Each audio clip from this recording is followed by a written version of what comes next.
From digging a hole in a bone-dry creek bed and waiting for it to fill, to walking a forked willow branch across a pasture until it bent down toward the ground, frontier families found water in country where a modern person with a phone and a truck would die of thirst inside 3 days, and a startling number of the things they did are now against the law.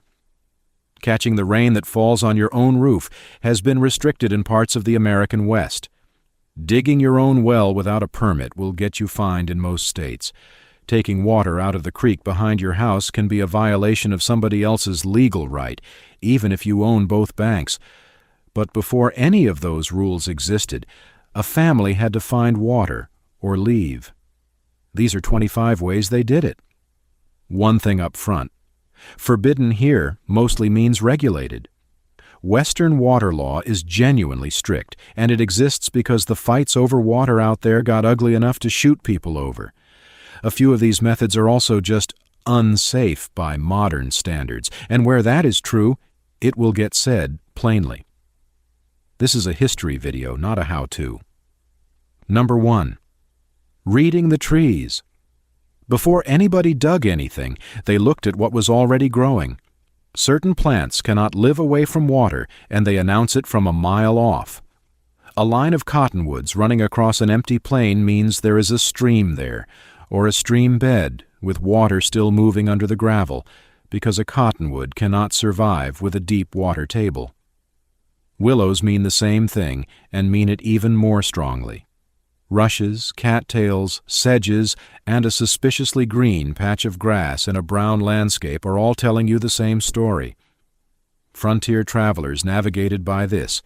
You could stand on a rise, look across 20 miles of nothing, pick out the dark green thread of timber winding through it, and know exactly where you were going to camp that night. Dig near cottonwoods, and you are often into damp sand within a few feet, even when the surface stream has vanished entirely in August. The tree is standing there telling you the water never actually left. It just went underground. Number 2. Following the trails. Every animal in that country had to drink, and they had all worked out the shortest route. Game trails braid together the way small streams do. Up high they are faint and scattered, and as they run downhill they join up, and the more they join, the wider and deeper the trail gets. Follow the widening trail downhill, and it will take you to water almost every time, because that is where every deer, elk, and buffalo in the district is going twice a day. Bison trails on the plains were so heavily worn that later roads and even some railroads followed them, because the animals had already found the easiest grade and the reliable water. The reading went further than that. Fresh tracks in soft mud, converging tracks in a fan pattern, and heavier trail traffic in the evening all told you how close you were. A trail that gets muddier as you follow it is a trail that is about to pay off. It costs nothing to learn, and it works on any continent with animals on it. Number 3. Watching the birds. The most reliable water finder on the plains had feathers. Grain-eating birds, doves especially, have to drink every single day, and they do it on a schedule. Early morning and again in the last hour before dark, they fly to water. Old plainsmen learned to read not just the direction, but the manner of flight. A dove heading toward water flies fast, straight, and low on a mission. A dove coming back from water flies slower and heavier, from branch to branch, in no hurry at all. Sit on a rise at sunset, watch which way the doves are going, and walk that line in the morning. Not every bird works for this. Hawks and eagles get their moisture from what they kill and will lead you nowhere. Water birds are obvious to the point of being useless as a clue. It is doves, pigeons, and finches you want, and the trick has been known everywhere in the world that people have had to find water on foot. Number 4. Following the bees. Bees need water constantly, both to drink and to cool the hive, and they will not settle far from a supply. A working honeybee generally stays within a few miles of home, and home is going to be near water. So a swarm of bees working the flowers in dry country is genuine information, and the old method was to sit and watch the direction they went when they left, then move a distance along that line and watch again, triangulating your way in. Frontier bee hunters did exactly this to find wild hives full of honey, and the water came as part of the deal.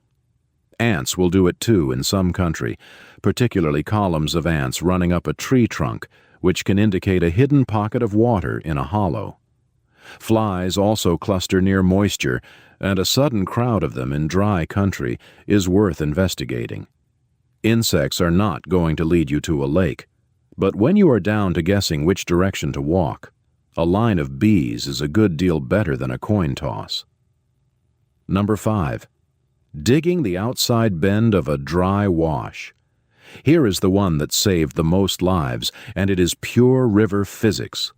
When a creek runs, the water on the outside of a bend moves fastest, and fast water digs. So the outside of every curve is scoured deeper than everywhere else, sometimes by several feet, and it is packed with coarse gravel. When the surface flow dries up in summer, that deep scoured pocket is the last place to give up its moisture, and there is very often water still sitting in the gravel below. So you walk the dry bed until you find the sharpest bend, go to the outside of it, look for the coolest, dampest-looking sand, and start digging. 2 feet, 3 feet. Then you sit down and wait while the hole slowly fills from the sides with water that is filtered through sand on its way in. It comes in cloudy and it needs to settle. It is not sterile and never was. But a hole in a dry creek has kept an astonishing number of people and animals alive, and it works today exactly as it worked 200 years ago. Number 6. Digging where the rock meets the sand. Water underground does not soak straight down forever. It travels until it hits a layer it cannot get through, usually clay or solid rock, and then it runs sideways along the top of that layer, which means it eventually comes to a place where that layer is exposed, and that is where springs are. So the old prospectors and travelers looked at the shape of the country rather than the ground at their feet, at the base of a cliff, where a canyon wall meets the flat floor. Anywhere a hillside changes suddenly from rock to soil, anywhere a band of one kind of rock sits on top of another, look along the bottom of that seam for a damp streak, a green stripe of moss or ferns, a patch of brush greener than anything around it, or a bit of mineral staining on the rock. Many springs never make a visible stream at all. They seep, and the water evaporates or sinks within a few yards, so the only sign is a small, unreasonable garden growing on a bare cliff face. Find that, dig a small basin below it, and the seep becomes a spring you can dip a cup into. Number 7. Wallows, playas, and the low ground. The plains had a water source almost nobody expects, and it was made by animals. Buffalo rolled in the dirt to shed hair and fight off insects, and they did it in the same spots year after year until each spot became a broad, shallow depression packed hard at the bottom. Millions of animals, doing it for centuries, left the plains dotted with wallows. When rain came, those hard-packed hollows held it. Travelers, freighters, and cavalry patrols drank out of buffalo wallows regularly, and there are more than a few accounts of men who owed their lives to one. The natural version is the playa, a shallow clay-bottomed basin that holds rainwater for days or weeks after a storm, scattered in enormous numbers across the southern plains. The water was warm, muddy, full of insects, and shared with every animal in the county. Nobody pretended it was good. It was what there was, and in that country, what there was beat what there was not. Number 8. Dragging cloth through the grass. On a clear night, the ground radiates its heat away to the sky and cools below the temperature of the air, and moisture in the air condenses onto every blade of grass. By first light, a meadow can be soaking wet without a drop of rain having fallen.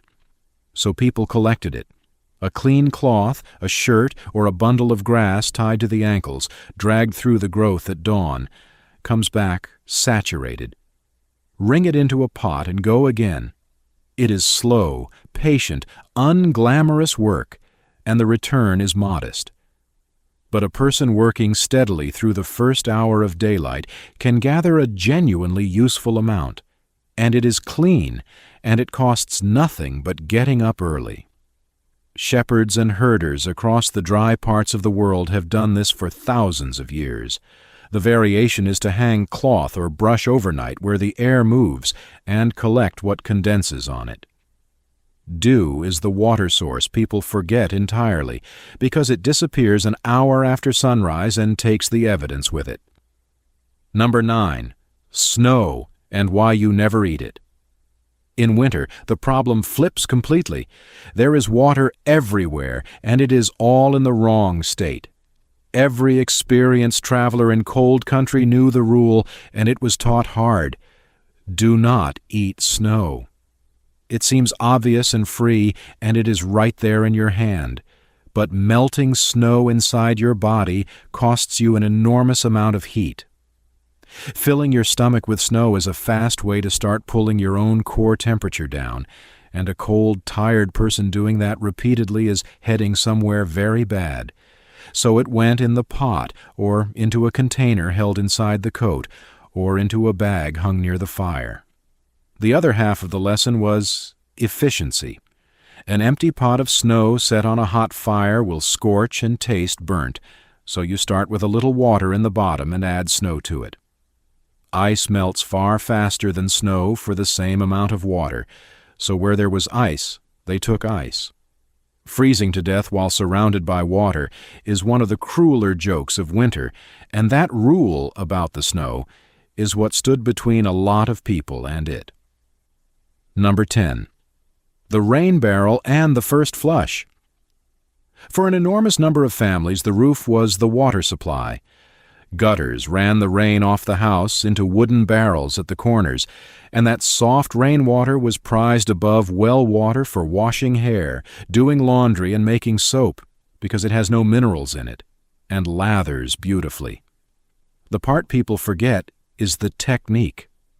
The first rain to come off a roof is filthy, carrying dust, soot, bird droppings, and dead leaves, and careful families diverted that first run away from the barrel entirely, swinging the downspout aside or pulling a plug, and only directing it into the barrel once the roof had been rinsed clean.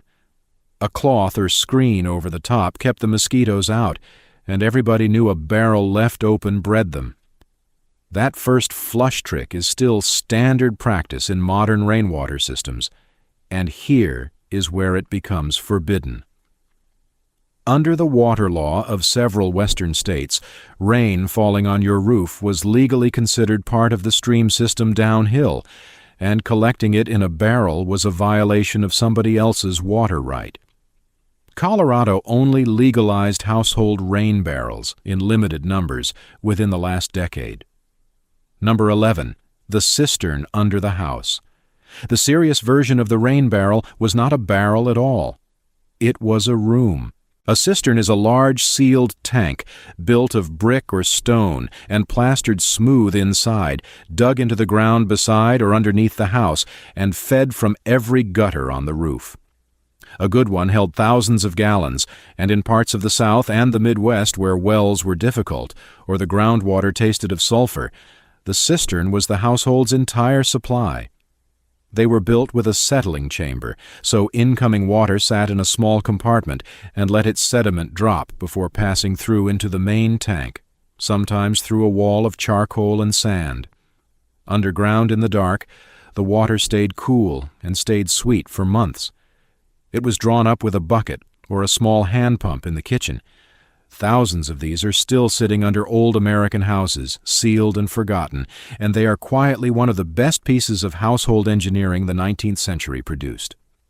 Number 12. Digging a well by hand. Every homestead needed one, and somebody had to go down and make it. A man went into the ground with a short-handled shovel and a bucket, and a second man stood at the top working a windlass, hauling up dirt one bucket at a time and lowering the digger back down. The shaft was wide enough to work in, and no wider. As they went, the walls were lined with stone or brick laid without mortar, so the water could seep in through the joints while the wall held the earth back.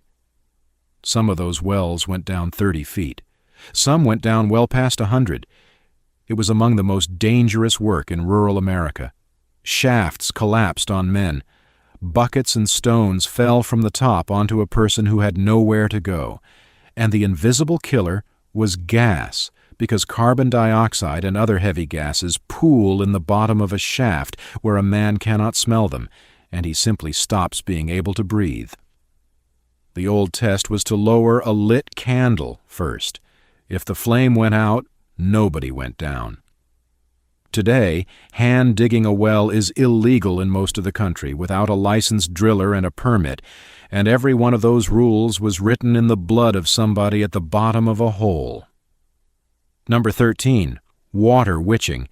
The most argued about item on this entire list, and the one your comments section is about to catch fire over. The method looks like this. A forked branch, traditionally willow, peach, or hazel, is held by both forks with the point out in front, gripped under tension. The dowser walks the ground slowly. Over water, the point supposedly twists down hard enough to peel bark off in the hands. Some use 2 bent wire rods that swing together instead. Rural America absolutely believed in it. Almost every county had a man everybody called for before they dug, and plenty of farms today still call one. Science has tested this repeatedly in controlled conditions with well-known dowsers, and the results come out no better than guessing. The best explanation for the movement is a tiny unconscious muscle response, real and involuntary, which is why honest dowsers are genuinely convinced and are not lying to anybody. There is also a plain reason dowsers succeed so often. In a great deal of this country, if you dig deep enough almost anywhere, you will find water. Add a lifetime of reading the land, the vegetation, and where the neighbors hit water, and the branch is largely along for the ride. Official agencies will not use it. Farmers still do. That argument is not ending in our lifetime. Number 14. The windmill and the stock tank. This is the invention that made the settlement of the Dry Plains possible, and almost nobody gives it credit. There was water under that country, but it was deep, and hauling it up by hand every day for a family, a garden, and a herd of cattle was simply not possible. The wind, on the other hand, never stopped blowing. A self-governing windmill, designed in the 1850s, could sit on top of a well and pump unattended day and night, adjusting itself to the wind and shutting down safely in a storm. Nobody had to be there. It just pumped into a stock tank that filled slowly and steadily. Railroads bought them by the thousand to water their locomotives. Ranchers used them to open range that had never been usable, because cattle can graze anywhere within a few miles of water and nowhere at all beyond that. Those skeleton towers still stand across the plains, some of them turning after 100 years, and the sound of one squeaking in the dark is the sound of the entire high plains being made habitable. If your people had a windmill, a cistern, or a hand-dug well, tell me about it in the comments, because those stories are the best part of this channel. Subscribe if you want more of the old ways. Now, everything so far has been about finding water. The rest is about the harder problem, which is what you do once you have found some, and it looks terrible. Number 15, the seep well beside bad water. Sometimes the only water in the country was a muddy pond that livestock had been standing in all summer, and drinking it straight was how people got sick. So instead of drinking from the pond, they dug a hole several paces back from the edge, down below the level of the water, and waited. Water moved sideways through the ground into the new hole, and along the way the sand and soil strained out the mud, the algae, and much of the visible filth. What arrived in the hole was cool and comparatively clear. The same trick works beside a river running thick with silt after a storm, and travelers used it constantly. Now the honest part. Sand filtering removes suspended dirt and improves the taste enormously. It does not reliably remove disease organisms, and it does absolutely nothing about dissolved salts, so a seep well beside an alkali lake gives you clear water that will still make you very ill. It was a genuine improvement, and it was never a guarantee, and plenty of people learned that difference the hard way. Number 16. Settling the mud. Muddy water was the everyday reality of the Missouri, the Platte, and every prairie creek after rain, and the standard practice was to make it sit down. Poured into a bucket and left alone overnight, most of the sediment sinks by itself, and the clear water is dipped carefully off the top without disturbing the bottom. To speed that up, they added something. A handful of cornmeal stirred in gives fine particles something to cling to as it sinks, taking the silt down with it. Wood ash was used the same way. In the Southwest, a cut pad of prickly pear cactus was put into a jar of muddy water, and the slime it releases genuinely does clump the sediment together and drop it out, which is a folk practice that has since been studied and found to work. Alum, bought at the store, was the refined version, and it is chemically the same idea used at municipal treatment plants today. Every one of those makes water look better. Only one of them, mentioned in a moment, actually makes it safe. Number 17. The charcoal barrel filter. The household water filter is a great deal older than anyone assumes. A barrel was set up on a stand with a hole in the bottom and filled in layers. Clean gravel at the base, then coarse sand, then fine sand, then a thick bed of charcoal raked out of the fireplace and crushed, sometimes with cloth between the layers. Water poured in at the top worked down through all of it and dripped out the bottom into a clean crock. What came out was clear, and it tasted dramatically better, because charcoal is genuinely good at grabbing the dissolved compounds that make water taste swampy or bitter. Activated carbon is doing exactly this in the filter pitcher in a modern kitchen. Some households had elegant versions with 2 stacked ceramic vessels and a porous stone filter between them, which was a proud possession sitting on a stand in the hall. The one thing the barrel would not reliably do is remove what makes people sick. Better tasting is not the same as safe, and the difference between those two things was not understood at all until late in the 1800s. Number 18. Boiling and the accident of coffee. Here is the strange part of the whole story. The single most effective thing anybody could do to water was boil it, and for most of this history nobody knew why, or even that they should.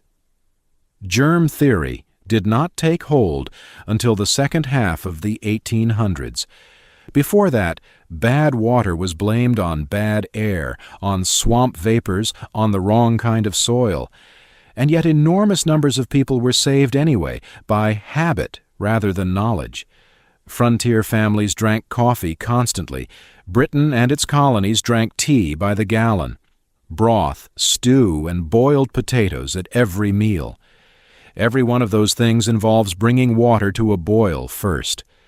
Cultures that developed a strong habit of drinking hot beverages had, without any understanding of what they were doing, built a water treatment system into their daily routine.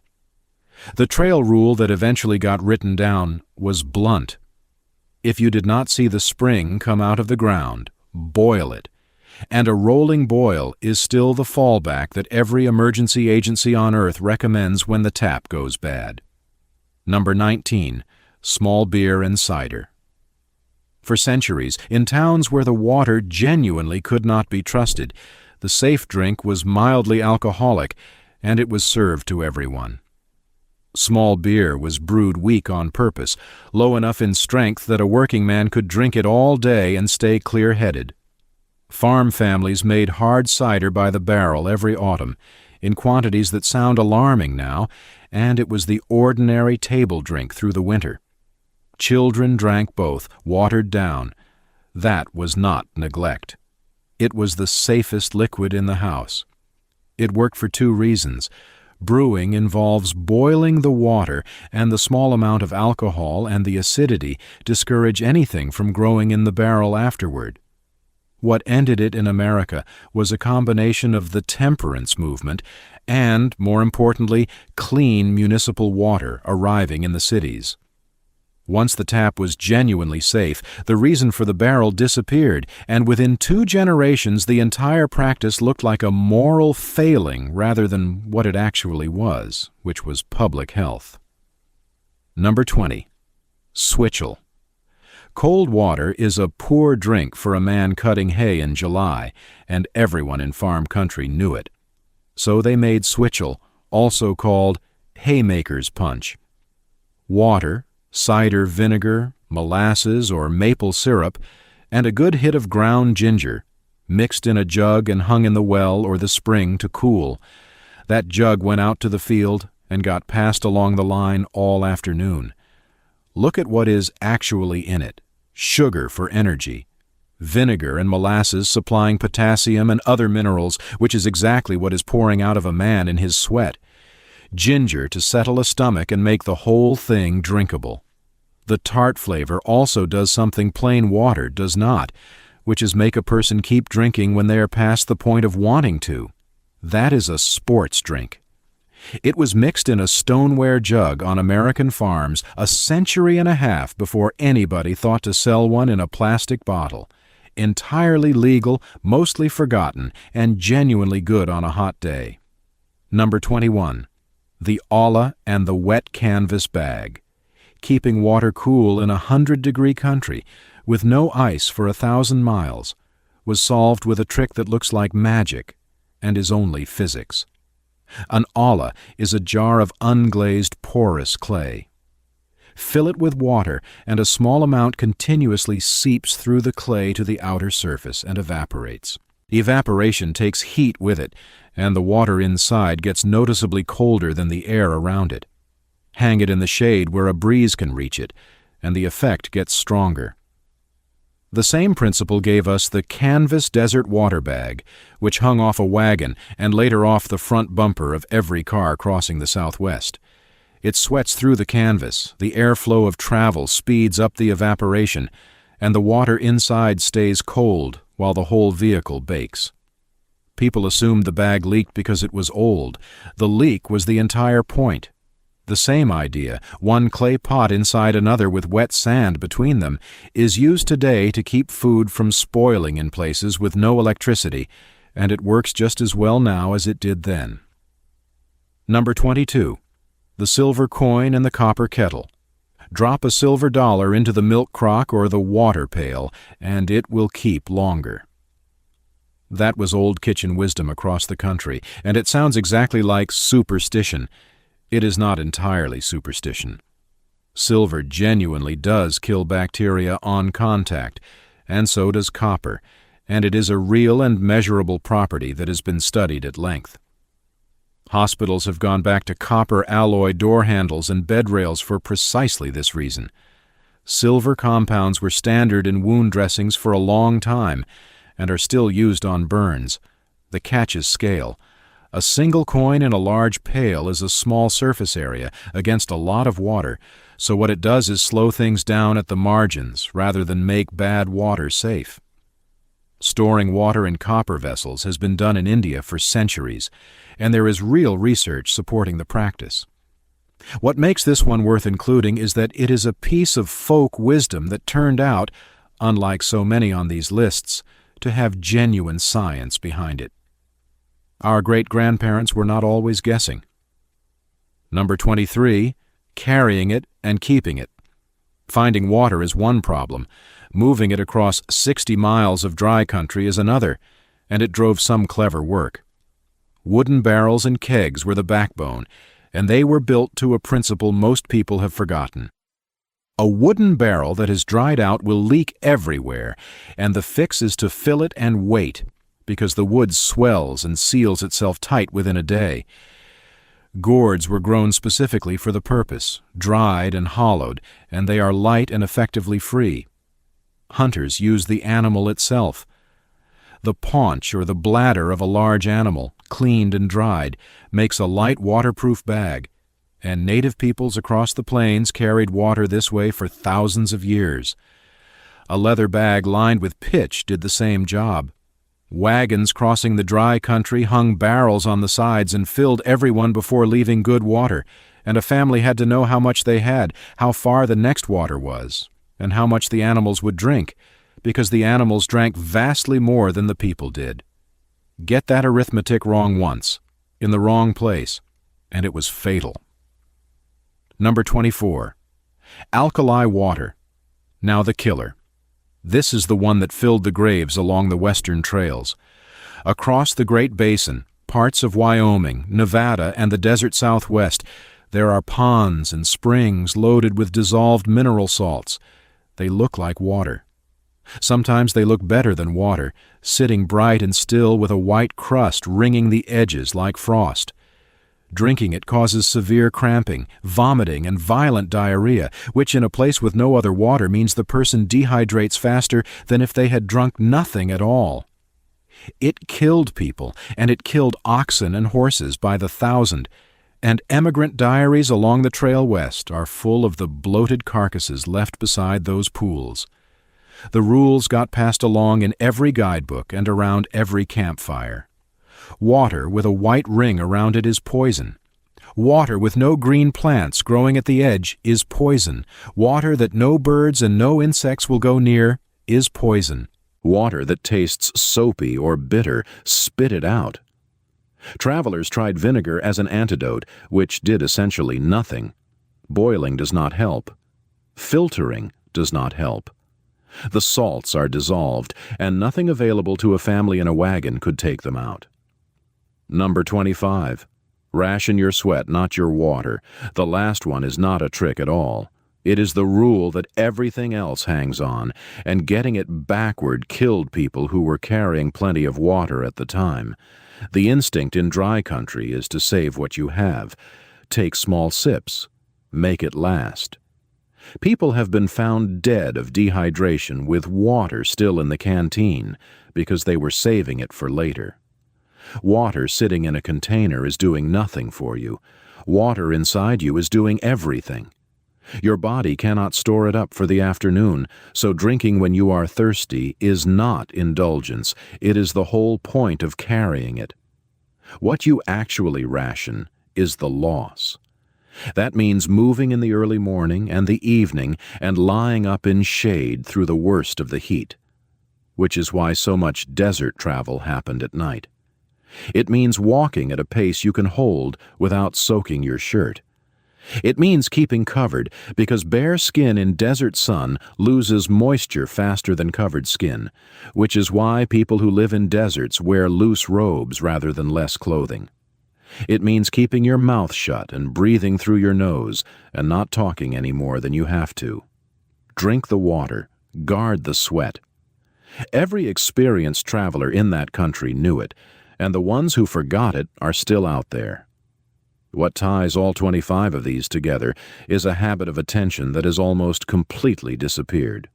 Those families read the trees, the birds, the tracks, the shape of the ground, and the color of the grass, and they did it constantly because being wrong about water was not an inconvenience. We turn a handle. Clean, tested, pressurized water arrives, and it is genuinely one of the greatest achievements in human history, and it saves more lives every single day than every remedy and trick anybody on this channel has ever talked about. But the knowledge that came before it was real knowledge, hard-won and paid for in graves along every trail west. It is worth keeping, if only so somebody remembers it. Tell me down in the comments, does anybody in your family still witch for water? Did your grandparents have a cistern, a spring box, a windmill? I read those, and half the topics on this channel come straight out of them. Subscribe for more of the old ways, and I will see you in the next one.